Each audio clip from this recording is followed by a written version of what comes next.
আসসালামু আলাইকুম।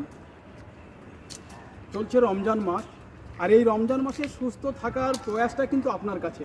আপনি যদি মনে করেন যে রমজান মাসে নিজের শরীরকে রিফ্রেশ করবেন এবং আপনার শরীরকে রিহাইড্রেশন থেকে আপনি রক্ষা করবেন, নিজের শরীরকে একদম রিচার্জ করে নেবেন, নিজেকে সুস্থ মনে করে নেবেন, তাহলে এই রোজার মাসেই সম্ভব। তাই এই রোজার মাসে বিশেষ করে আপনারা কয়েকটি খাবার আপনারা পাতে নেবেন না এবং কয়েকটা খাবার থেকে দূরে থাকবেন। বিশেষ করে আমরা বলবো আপনি ডুবো তেলে ভাজা খাবার, processed food, ultra processed food, লবণাক্ত খাবার, এগুলো থেকে দূরে থাকেন।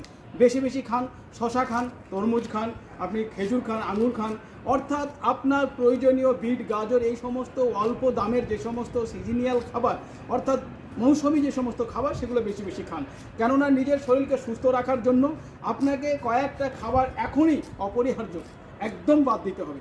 কারণ যদি আপনি বাদ না দেন, আপনি নিজেকে সুস্থ রাখতে পারবেন না। তাই বন্ধু, নিজের শরীরকে সুস্থ রাখতে রমজান মাস একটা বিশেষ মাস, আর এই মাস আপনি নিজেকে সুস্থ করে নিন। 11 মাস আপনি ফ্রি চালান। রিচার্জের মাস হচ্ছে রমজান মাস, আর সুস্থতার মাহিনা হচ্ছে 11 মাস। অতএব আপনি যেরকম সুস্থ থাকবেন আর কীরকম জীবনযাপন করবেন সেটা আপনার হাতে। সকলে ভালো থাকবেন, সুস্থ থাকবেন।